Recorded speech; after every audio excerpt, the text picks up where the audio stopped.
then you want nobody to fall over it. I think that's fine because it's not. Yeah.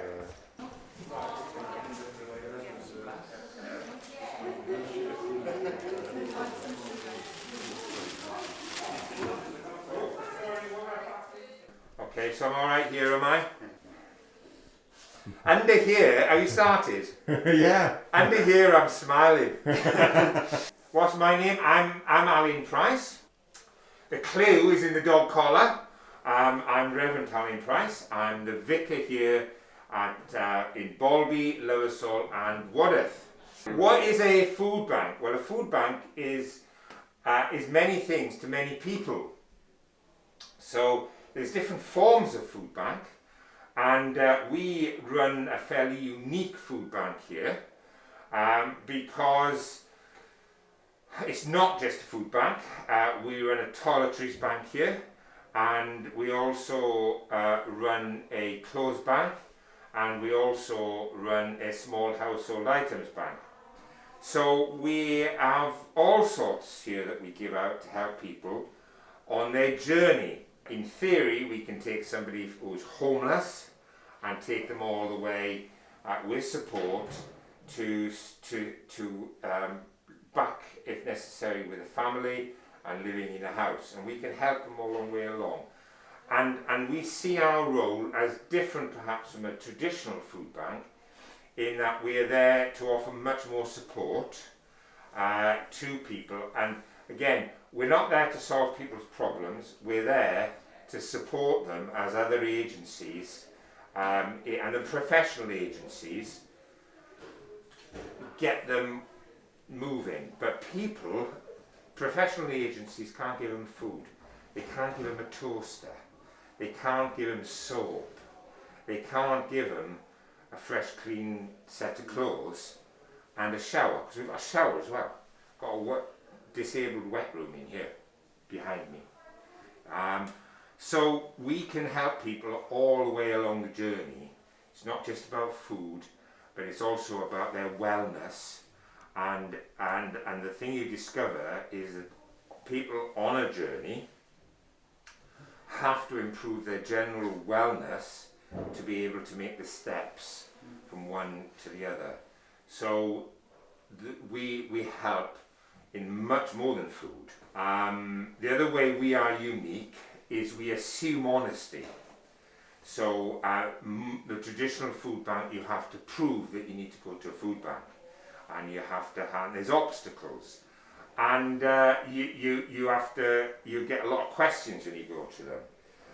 Whereas here, we just assume they need help, and that leaves us open to abuse.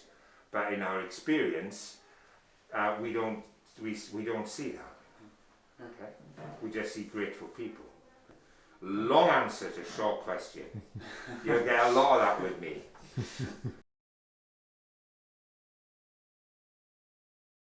So pre-COVID, we operated very differently, and we had a very different structure.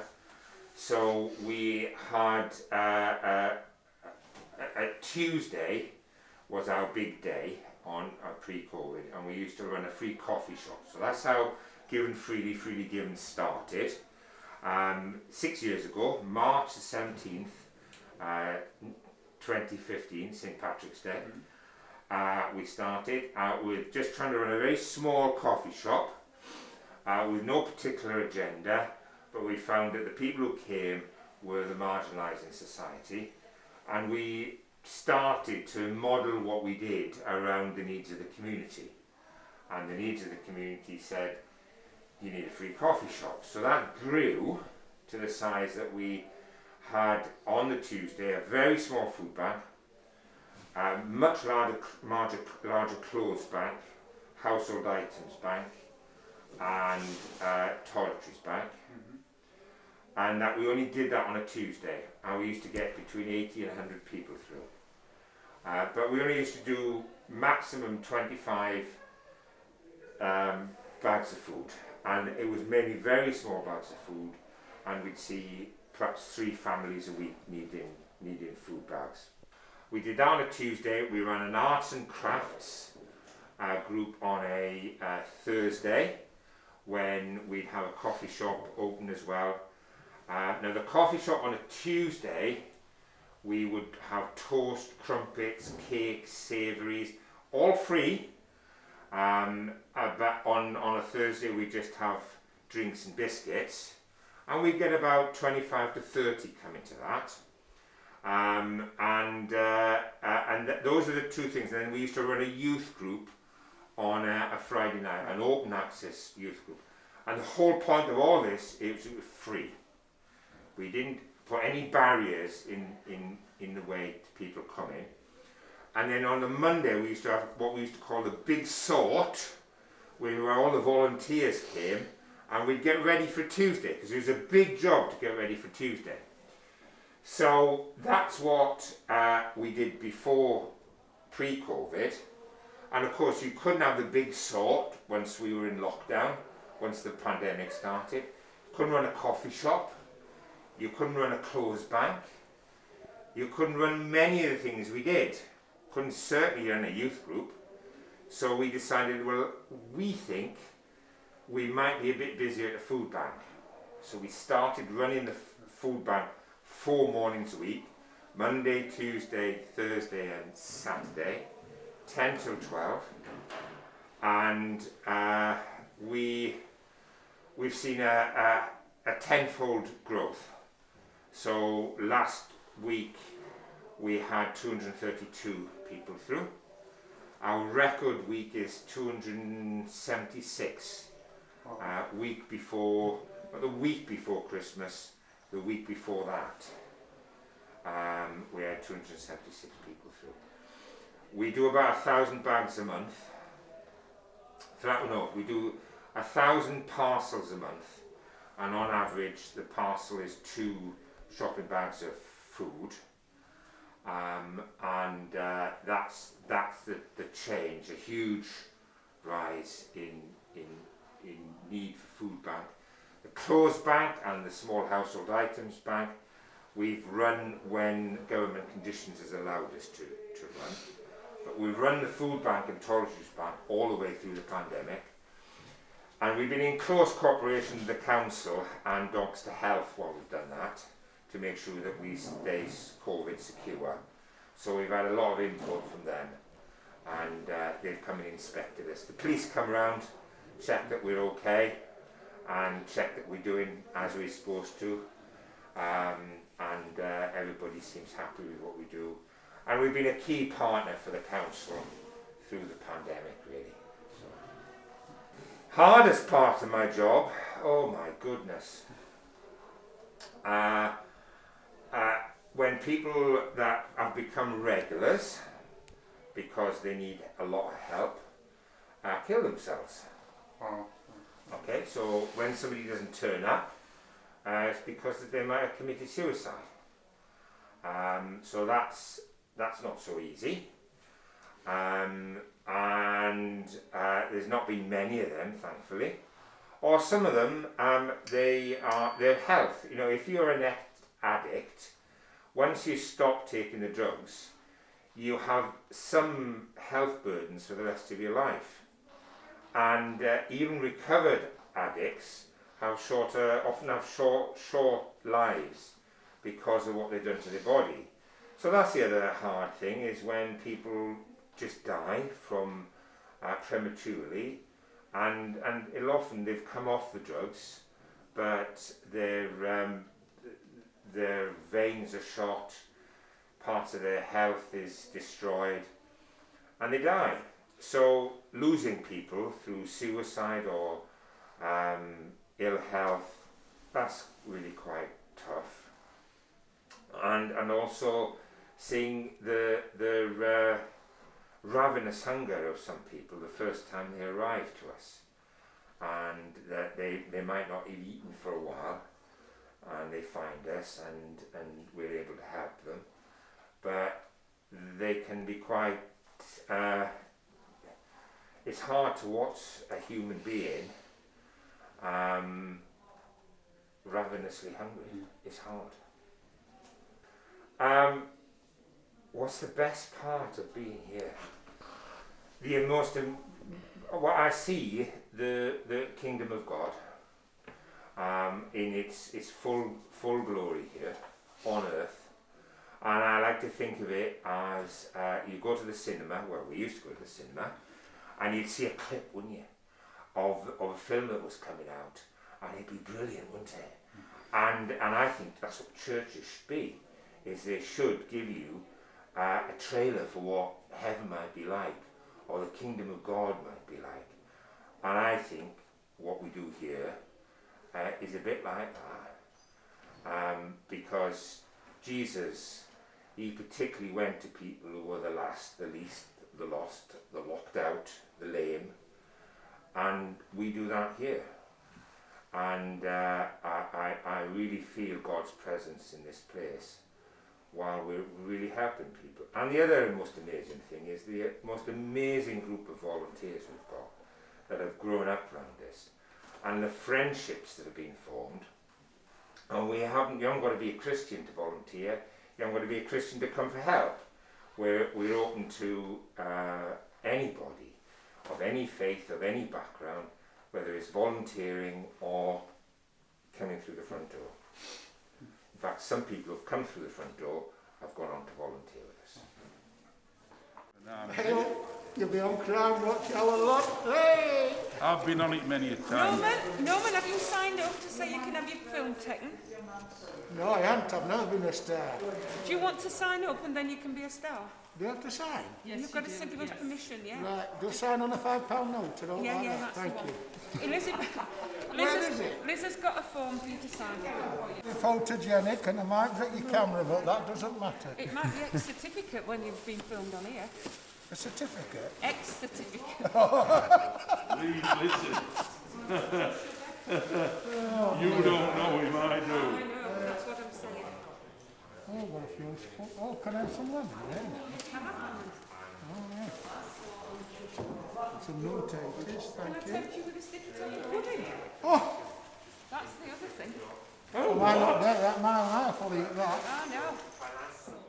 Well, they think they're all druggies, and we're supporting their habits by helping them here. Lots of people in the community have supported us.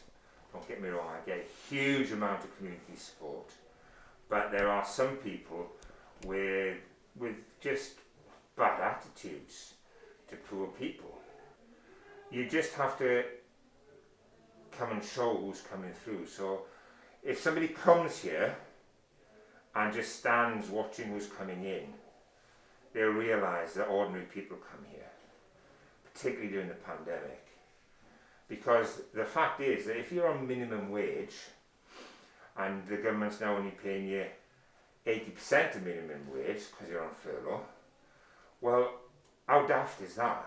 Because it's not rocket science, is it, to realise that if you're on a minimum wage, so under normal times, this government, this country's agreed that the minimum somebody needs to survive when they're working is X. So when times are tough, let's give them 20% less and they'll expect them to survive. Now that's just barking, isn't it? You know, that's the maths of an imbecile, isn't it, really? So people who are on furlough will be coming here. You know, work just dried up at one point. So self-employed tradesmen, they weren't allowed to work, or people didn't want them, so they'd only call them out for emergencies.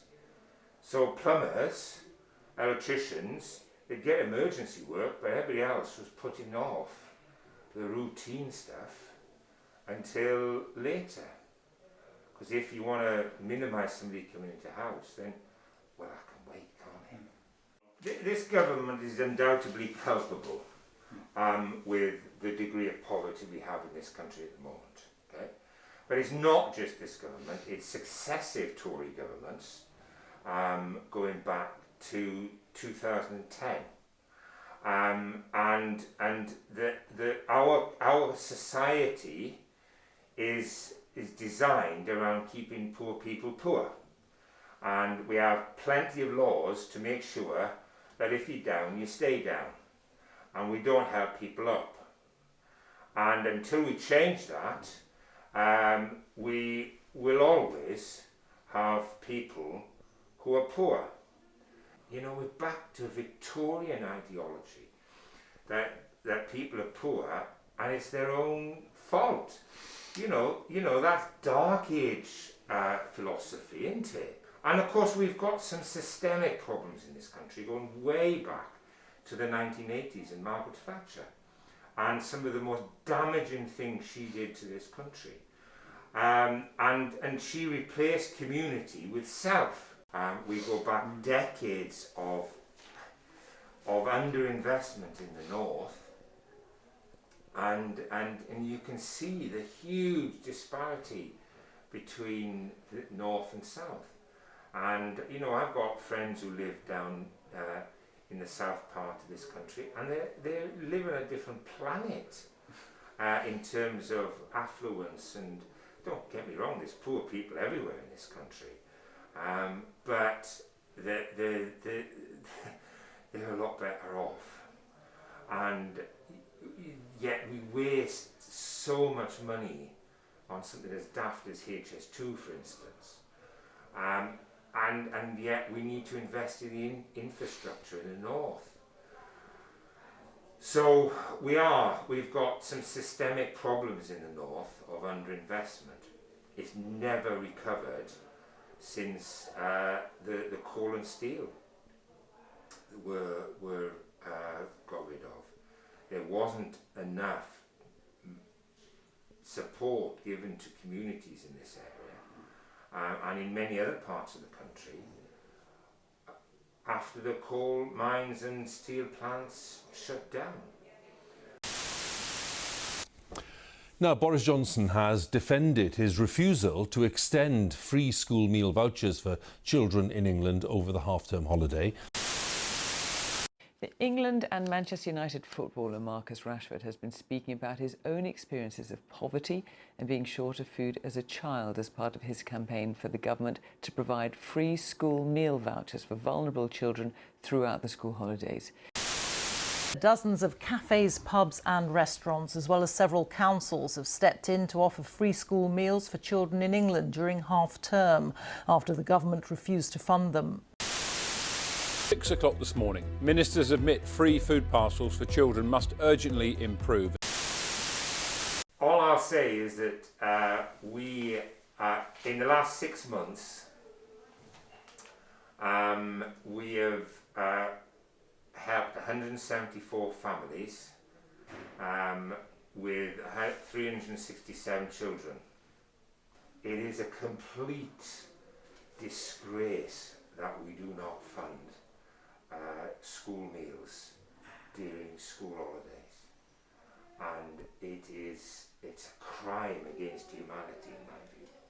So, you know, how you can, it's a pitiful government that doesn't feed its children. Okay, so sorry, I'm going on a bit now, sorry about that. So this is Lockdown Larry, okay? And Lockdown Larry has been helping me do school assemblies, which I tape and send them to the children and the schools, don't you? Yeah, Lockdown Larry agrees with that. And he's been such a big help during lockdown, haven't you? And you love being a film star, don't you? There you go. And what do you think of the Tory government? There you go. He's not impressed either. We got a lot of funding last year from various places, from the National Lottery Community Fund, thank you. South Yorkshire Community Fund, thank you. Doncaster Council, thank you. Many of the local people in the community who gave to us both time, money and food donations, thank you. What we're saying is that we had a bit of a drop off in numbers in February and March, but the last couple of weeks, tail end of March, numbers are back up, and this ain't going away, and we're going to need people are going to need support for several years. So I hope the funding continues so that we can continue to help people. And I hope that we can get the infrastructure to make sure that we're sustainable and resilient here, so we can do that. My fear is that the funding will dry up and the poor are yet again forgotten. That's my worry. Anything else? That's it. Right. Thank you. Brilliant. Thank you very much. No problem.